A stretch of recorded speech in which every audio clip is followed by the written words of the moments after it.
បាទមានសួរពុកម៉ែបងប្អូនសម្បត្តិជាងដែលឯកបាទថ្ងៃនេះចង់និយាយអំពីប្រព័ន្ធដំណើរការរបស់ច្បាប់ការបងប្អូនហើយសម្រាប់ម៉ូតូនេះដែរគឺម៉ូតូ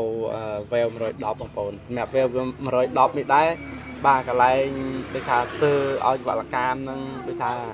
ប្រើបានយូរគឺតិចណាបងប្អូនណាគឺតិចណាស់អញ្ចឹងបងប្អូនខ្លះគាត់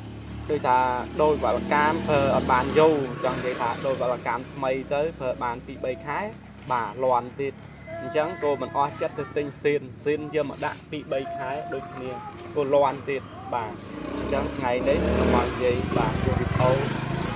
និយាយអំពីប្រព័ន្ធដំណើរការច្បាប់ការបងប្អូនហើយបងប្អូនខ្លះគាត់ដូរជាមួយនឹងបាទយើងឃើញជាក់ស្ដែងកង់បូមខូចយើងឃើញជាក់ស្ដែងដៃដេយើខូចហើយនឹងកង់ត្រខូចបាទថ្ងៃនេះខ្ញុំមកនិយាយអំពីបាទទល់កម្មបងប្អូនបាទ Veil 110គឺបើសិនជាទល់កម្មនឹងខូច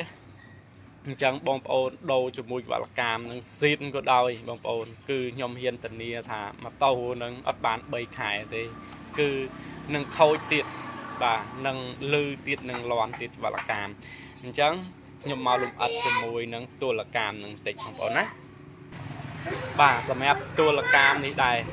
អញ្ចឹងបើសិនជាបងប្អូនដោះចេញមកបងប្អូនគាត់តែយកដៃរុញអញ្ចឹងបើសិនជារុញអញ្ចឹងចុះបានន័យថាទល់កម្មនឹងគឺខូចហើយខូចក្លាប់ពេវាមានក្របឃ្លីនៅក្នុងនឹងមួយអញ្ចឹងខូចជាមួយនឹងក្លាប់ពេអាចនឹងជ្រុះក្របឃ្លីឬក៏កាំងក្របឃ្លីហើយបាទអញ្ចឹងទល់កម្មនេះគឺ 100% ខូចហើយសម្រាប់វលកម្មនេះបងប្អូនជាងគាត់ដូរប្រហែលជាបាន2ខែទេបងប្អូន2ខែទេម្ចាស់គេនិយាយ2ខែឬក៏1ខែទេគឺអស់ទៀតហើយអញ្ចឹងយើងមកដឹងទាំងអស់គ្នាពីបាទទល់កម្មបងប្អូនមើលវីដេអូនេះហើយគឺបងប្អូននឹងយល់ដឹងសម្រាប់បងប្អូនដែលយល់ដឹងហើយក៏យល់ដឹងទៅសម្រាប់បងប្អូនដែលមិនទាន់យល់ដឹងជាងថ្មីហ្នឹងបងប្អូនមើលទាំងអស់គ្នាណាបាទនេះទល់កម្មនេះអត់តាន់ឈ្លុះឃ្លីទេបងប្អូនបាទអត់តាន់ឈ្លុះឃ្លីទេប៉ុន្តែបើយើងយកមកក្លុកអញ្ចេះណាបាទអញ្ចឹងឃ្លីនឹងកាំងហើយគឺអត់ដំណើរការទេអាហ្នឹងយើងដឹងទី1ទី2បងប្អូនផ្លុំបាទផ្លុំទៅបងប្អូនផ្លុំគឺខ្យល់យើងយកមាត់យើងទៅផ្លុំហ្មងបងប្អូនណាផ្លុំទៅគឺខ្យល់អត់ចង់និយាយថាអត់ទៅណាទេចង់និយាយថាយើងផ្លុំទៅគឺចិត្តបាទហើយគឺយើងបើកទៅគឺមកអញ្ចឹងបញ្ជាក់ថាទល់កម្មនេះនៅល្អអញ្ចឹងសម្រាប់ទល់កម្មនេះខ្ញុំមិនបាច់ផ្លុំទេគាត់តែខ្ញុំទូនទេគឺដឹងហើយគឺផ្លុំទៅគឺទៅបាទយើងបើកក៏មកដែរអញ្ចឹងបញ្ជាក់ 100% ខូចបាទអានេះទល់កម្មថ្មីបាទទល់កម្មថ្មីនេះបងប្អូនបើយើងទូនចេះបាទមានម៉ាសឺដូចគ្នា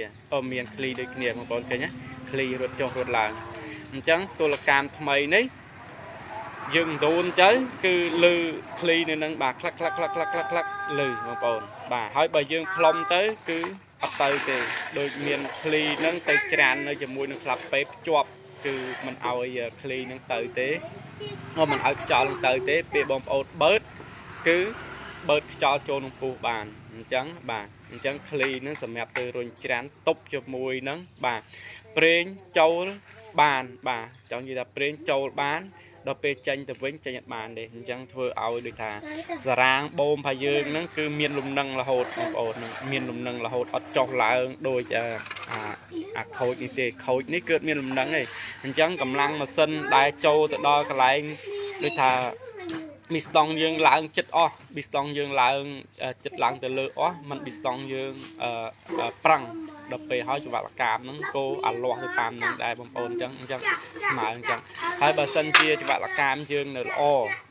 ទល់កម្មនេះនៅល្អបងប្អូនណាអញ្ចឹងការសើនេះគោអត់សូវជាមានដែរដោយសារប្រេងទប់បងប្អូនអញ្ចឹងបាទអញ្ចឹងគឺសម្រាប់បងប្អូនដែលមិនទាន់យល់ដឹងបងប្អូនមើលវីដេអូនេះហើយគឺនឹងយល់ដឹងបងប្អូនណាបាទហើយជួយ like ជួយ share ផងវីដេអូខ្ញុំបាទអរគុណ